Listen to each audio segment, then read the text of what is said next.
알아보곤 하는데요. 이번 추석만큼은 보름달을 보면서 지구 기후변화 문제에 조금 더 관심을 가져보면 어떨까요? 우리가 놓치지 말아야 할 환경 이슈 살펴보는 시간이죠. 지구생활 백서 사단법인 넥스트 윤지로 수석 오늘도 역시 나와 계십니다. 안녕하세요. 네, 안녕하세요. 오늘은 달과 기후에 대한 얘기를 해주신다고요? 네, 맞습니다. 네. 이제 내일부터 연휴고 또 이제 추석하면 보름달이잖아요. 네. 그래서 명절 앞두고서 막 너무 무거운 막 현안 이야기보다는 좀 가볍게 상식을 채울 수 있는 뭐 달과 지구 그리고 달과 기후 이야기를 좀 준비해봤습니다. 네. 근데 달과 기후 어떤 연관성이 있는 겁니까? 네, 이제 달과 기후 이야기를 하기 전에 일단 네. 기본적으로 달과 지구 요 관계부터 좀 쉽게 몸풀기 차원에서 먼저 네. 이야기를 해볼게요. 이제 뭐 많이들 아시겠지만 사실 달과 지구는 뭐 거의 동년배라고 해도 될 정도로 늘 달과 지구는 거의 같이 있었거든요. 물론 네. 지구가 조금 더 먼저 생기긴 했죠. 그래서 달이 어떻게 생겨났을까 이걸 두고서 많은 설이 있었는데 그중에 대표적으로 예를 들면은 뭐 그 원시 지구는 되게 물론 녹은 상태였잖아요. 그때 막 빨리 회전하다 보니까 일부가 툭 떨어져 나가서 이제 달이 됐다. 뭐 이런 의견 주장도 있었고 이게 지구가 회전하다가 지구에서 큰 뭐라고 암석 덩어리라고 해야 되나? 땅덩어리가 뚝 떨어져 나갔다고요? 그쵸, 이제 암석이 막 그 워낙 녹은 네. 상태였잖아요. 마그마가 막 이렇게 끓고 있었으니까 예. 그런 상태에서 이제 떨어져 나갔다라는 주장이 이게 이제 그 찰스 다윈 있잖아요. 예. 찰스 다윈의 아들이 또 이렇게 주장을 했어요. 뭐 이거 말고도 여러 가지 가설이 있었는데 지금 현재 이제 주로 받아들여지는 거는 거대 충돌설이라고 해서 예. 말 그대로 거대한 거의 뭐 한 그 지금 화성 크기의 예. 그런 암석 테이아라고 하는 암석인데 걔가 초속 10km로 지구에 딱 부딪혀가지고 여기서 부서져 나온 조각들이 뭉쳐져서 달이 됐다라고 하는 게 요새는 이제 많이 받아들여지고 있습니다. 화성만한 게 지구랑 부딪혔는데 네. 달이 만들어져요? 네. 이해가 완전 산산조각 날 것 같은데요? 네, 그러니까 이거 상상이 안 되잖아. 어떻게 네, 그렇죠. 화성만한 게 부딪히지? 그러니까 말 그대로 그래서 아마 그때 당시에 이렇게 부딪혔으면 그냥 이제 왜 공룡을 멸종시킨 그 운석은 그냥 지구에 그냥 구멍을 파는 정도로 네네. 그래도 이제 공룡이 멸종을 했는데 네. 이 당시에는 아마 그 테이아가 부딪혔을 때는 지구랑 그 부딪힌 암석 모두 약간 밀가루 반죽처럼 뭉쳐졌다가 다시 이렇게 분리가 되는 아마 그런 상태가 됐을 거다 이렇게 추정이 됩니다. 초기 태양계는 우리가 지금 생각하는 상식만으로는 이해하면 안 되겠네요. 그렇죠. 네. 네.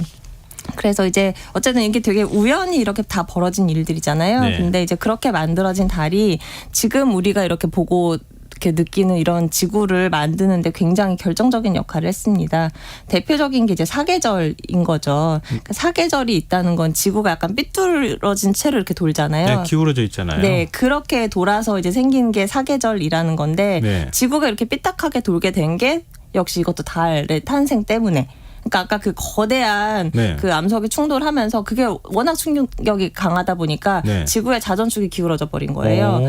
그래서 이게 또 이제 적당히 기울어서 그렇지 만약에 완전히 천왕성 같은 경우에는 90도로 누워서 돌거든요. 예. 만약에 지구가 그랬다면 한쪽은 완전히 사막이고 한쪽은 완전히 얼음나라고 이렇게 해서 우리도 없었겠죠. 뭐. 그렇죠. 이렇게 진화나 이런 게 불가능했을지도 모르는데 어쨌든 달이 그때 와서 부딪혔는데 또 예쁘게 이렇게 딱 지금 우리가 아는 그 정도 한 23.4도 요 정도에서 기울어진 채로 또 이제 달의 중요한 기능이 이 자전축이 이렇게 조금씩 움직이거든요. 네, 움직이는데 이 달이 없었으면 이게 막 수십도 폭으로 왔다 갔다 했을 거라고 해요. 우리 팽이 돌 때 이렇게 네. 흔들흔들하면서 이렇게 도는 것처럼. 네, 맞습니다. 네. 그래서 화성 같은 경우는 화성에도 물론 위성이 있지만 그 위성이 되게 조그매서 이렇게 자전축을 안정적으로 잡아주는 기능이 힘이 약해가지고 그 화성 같은 경우 막 수십도씩 왔다 갔다 자전축이 그래요? 흔들린다고 하는데 예. 물론 이제 긴 시간에 걸쳐서요. 근데 이제 지구 같은 경우는 이제 폭이 한 2.4도 폭 내에서 왔다 갔다 이렇게 하다 보니까 이렇게 안정적으로 생물이 진화를 하고 하는 이제 시간을 벌어줄 수가 있었던 거죠. 그래서 신이 있다는 얘기를 하나.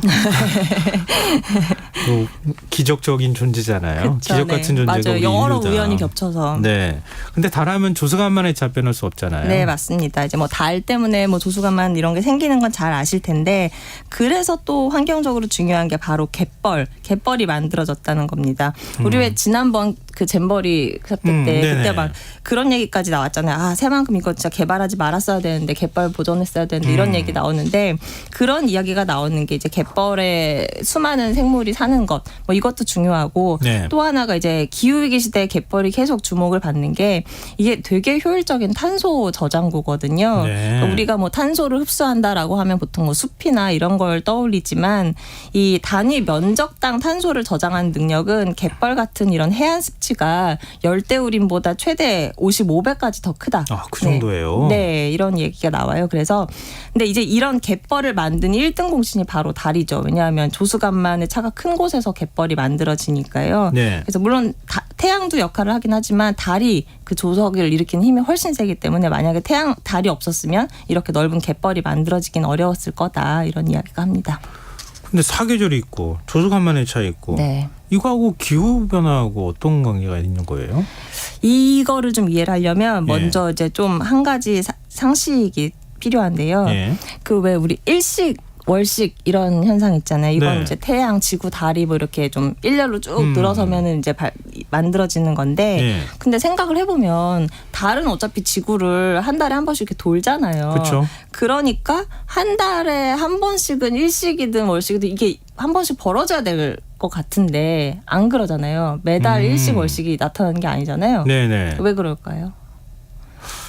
그렇게 물어보시니까 당황스러운데요. 네. 그러니까 태양하고 지구하고 달이 이렇게 있는데 네. 서로 자리 바꿔가면서 늘 똑같이 이렇게 움직일 것 같은데 네. 어쨌든 같은 면에서 이렇게 쫙 똑같이 움직이지는 않는다는 거 아니에요? 네, 맞아요. 그게 이제 말씀하신 대로 이게 지구가 공전하는 그 면을 따라서 달이 같이 돌면 네. 뭐 한 달에 한 번씩 일식이나 월식이 벌어질 텐데 네. 이게 살짝 어긋나서 돌기 때문이에요. 달이랑 지구랑 공전면이 일치하지 않고 약간 한 5도 정도 이렇게 어긋나 있다고 하는데 예. 그러다 보니까 지구 입장에서 계속 달이 도는 걸 관찰하다 보면 어떨 때는 달이 약간 밑으로 내려가는 것처럼 보일 때도 있고 올라가는 것처럼 보일 때도 있고 이렇게 달의 공전면을 쭉 그려보면 이게 울룩불룩 위아래로 이렇게 왔다 갔다 이렇게 굴곡을 이룬다고 해요. 그런데 이렇게 구불구불 하면서 그러니까 고점에서 고점으로 저점에서 저점으로 가는 그 주기가 한 18.6년이 된다고 합니다. 근데 이 이야기를 왜 하냐면요. 네. 이렇게 달이 구불구불하게 공전을 할 때 지구에 작용하는 인력이 달라진다고 해요. 그래서 인력이 달라지니까 당연히 조수간만 차가 달라지고 예. 그래서 그 18.6년이라는 주기 중에 절반 동안은 이 밀물과 썰물이 더 강해지고 또 나머지 반년 동안 9.3년에는 다시 약해지고 막 이런 게 이제 왔다 갔다 해서 해안 지역 같은 경우는 이 시기가 어떻게 맞아떨어지냐에 따라서 침수 피해가 더 발생하기도 하고 좀 덜 발생하기도 하고 이렇다는 거죠. 그렇군요. 근데 어찌됐든 이것도 또한 하나의 법칙같이 네. 규칙이잖아요. 네, 맞습니다. 뭐 마음대로 자기 멋대로 움직이지는 않을 거고 네. 공전면이 서로 이렇게 어긋나 있고 네. 그리고 한 18년 남짓인 주기를 가지고 있다. 이거는 큰 변화는 없는 거잖아요. 그렇죠. 이거는 뭐 원래부터 존재하는 자연 그냥 현상인데 네. 근데 이게 왜 중요하냐면 이제 2년 전에 나사의 연구진이 발표한 내용이 있는데요. 우리가 이것까지 신경 써서 알아야 되는 이유는 이제 온난화 때문입니다, 결국. 네, 그렇죠. 예, 이제 해수면이 계속 상승하고 있으니까 이제 이런 달의 영향까지도 무시할 수 없게 된 거죠. 예를 들면은 엘니뇨 같은 경우도 사실 엘니뇨 원래 있었던 건데 예. 뭐 요새 뭐 계속 엘니뇨 얘기 나오는 것도 지구가 계속 온난화 때문에 더워지고 있는데 엘니뇨까지 생기다니 이제 큰일 났다. 뭐 이렇게 이제 이야기가 나오는 것처럼 네. 이제 해수면 같은 경우도 우리가 사실 온도와는 달리 해수면 같은 경우는 바닷가에 살지 않은 이상 별로 체감이 안 되니까 좀 잘 무시하고 살기 일쑤인데 네. 그 해수면도 되게 빨리 올라오고 있어요. 지금 2010년부터 지금까지 거의 한 50mm 정도 이렇게 올라왔거든요. 전 지구 평균으로. 지금 그러니까 평균 내니까 이 정도밖에 안 되는 거지. 네. 실제로는 뭐 국가별로는 확실히 차이가 많이 날 거 아니에요. 맞습니다. 근데 10년 새 한 거의 뭐 그 10cm 정도니까 이게 55cm 정도니까 이게 뭐 결코 느린 속도는 아닌 거죠. 그리고 네. 이게 점점 빨리 올라오고 있고요. 그런 상황에서 이렇게 이제 18.6년 주기로 달이 이렇게 오르락 내리락 할 때 이걸 이제 계산을 해보니까 2030년 한 중반 그때가 되면 이제 밀물썰물 이게 되게 굉장히 증폭이 되는 시기라고 해요. 그래서 홍수나 이런 게 서너 배 더 자주 발생할 수 있다. 범람이나 이런 것도 그렇고. 네. 네. 그래서 이제 달 공전까지도 신경을 써야 되는 상황이다라는 게 나사의 메시지였고요. 예. 그리고 여기서 또 나아가서 이런 달의 이런 공전의 주기적 변동이 지구 온도에도 영향을 줄 수 있다. 이런 연구도 있습니다. 발이 스스로 빛을 내는 건 아니잖아요. 그렇죠. 이제 뭐 반사하는 거잖아요. 네, 그냥 다른 단지 태양빛을 반사할 뿐인데 네. 그러니까 뭐 태양처럼 직접 뭐 열 에너지를 보내서 지구 온도를 조절한다 이런 이야기는 아니고요. 네. 마찬가지로 이것도 인력 땡기는 힘을 통해서 간접적으로 영향을 준다고 해요. 네. 이게 무슨 얘기냐면 이제 작년에 나왔던 연구인데 그 영국의 대기과학자 에드 호킨스라는 사람이 있습니다. 이 네. 사람은 혹시 기후 문제를 아주 잘 아시는 분들한테는 되게 유명한 사람인데 네. 그 온난화 줄무늬라고 하는 그림 제가 혹시 유튜브 보신 분들 아실까 싶어서 이 그림을 하나 이렇게 쭉 출력을 이렇게 해왔는데요. 네. 이게 이제 그림이 예뻐서 디자인으로도 많이 쓰이고 하는데 이 그림을 그린 이제 주인공인데 이 교수가 이제 자기 동료들이랑 연구한 내용이에요. 여기서 이제 뭐라고 주장했냐면 북대서양 진동이라고 하는 현상이 있습니다. 이것도 네. 역시 자연적으로 원래 존재하는 건데 우리가 왜 고기압 저기압 얘기하잖아요. 예. 이건 서로 상대적인 거예요. 네. 북대서양 같은 경우에 약간 북쪽에는 저기압이 보통 있고 그 밑으로는 고기압이 있거든요. 네. 근데 이것도 마찬가지로 어떤 때는 좀 두 기압 차이가 벌어질 때가 있고 좁혀질 때가 있고 하는데 이게 이제 그 달이 이렇게 18.6년 주기로 왔다 갔다 하면서 이 두 차이를 그 기압 차이를 벌리기도 하고 좁히기도 하고 네. 여기에 영향을 미친다고 해요. 예.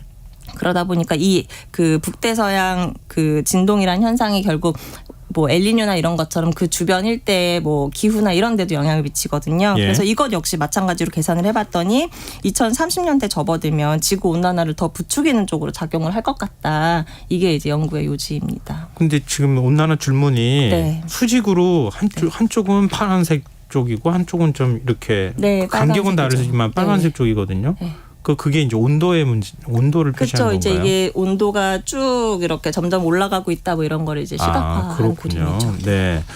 근데 좀 우리가 어쩌다가 달 공정까지 걱정하는 신세가 됐는지 모르겠어요. 네, 그러게 말입니다. 그래서 이제 마지막으로 하나만 흥미로운 결과 짧게 말씀드리면 네. 그래서 달의 도움을 얻어서 우리 기후변화를 막아보자 이런 연구도 최근에 나왔어요. 네. 이거는 그냥 좀 가볍게 들으시면 될 것 같은데 뭐냐면 이제 태양과 지구 사이에 먼지를 뿌리는데 지구에서 매번 먼지를 공수하는 것보다는 달의 먼지를 그냥 달에서 직접 그 태양과 지구 사이에 어떤 중력의 균형을 이루는 지점이 있거든요. 네, 예. 거기다가 계속 뿌리면 그 되게 비용 효율적으로 좀 이렇게 햇볕을 가릴 수 있다. 뭐 이런 이제 지구 공학적 아이디어도 최근에 나왔더라고요. 아그랑주라고 부르잖아요. 네, 맞습니다. 거기 그 중간에 딱 균형이 되는 데다가 네. 먼지를 이렇게 뿌려놓으면은 태양빛이 지구로 덜 들어오지 않겠느냐. 네, 맞습니다. 글쎄, 그게 안 될까요? 그러게 그냥 그거 할 가능할까요? 바에야 차라리 그냥 온실가스를 줄이는 그러니까 게. 온실가스를 줄이고 말지. 네. 이거 우리가 기후 변화라고 하는 게 참 어려운 문제다 이런 생각은 드는데 네. 지금과 같은 삶을 계속 유지하면서 온실가스를 줄일 수 있을까? 네. 이런 자꾸 회의적인 생각도 들기도 하고 그러네요. 네, 오늘 지구생활백서 여기까지 하겠습니다. 지금까지 사단법인 넥스트 윤지로 수석과 함께했습니다. 고맙습니다. 네, 감사합니다. KBS 라디오 김성환의 시사 1부 순서 여기서 마무리하겠습니다. 전 11시 정각 2부에 다시 찾아오겠습니다.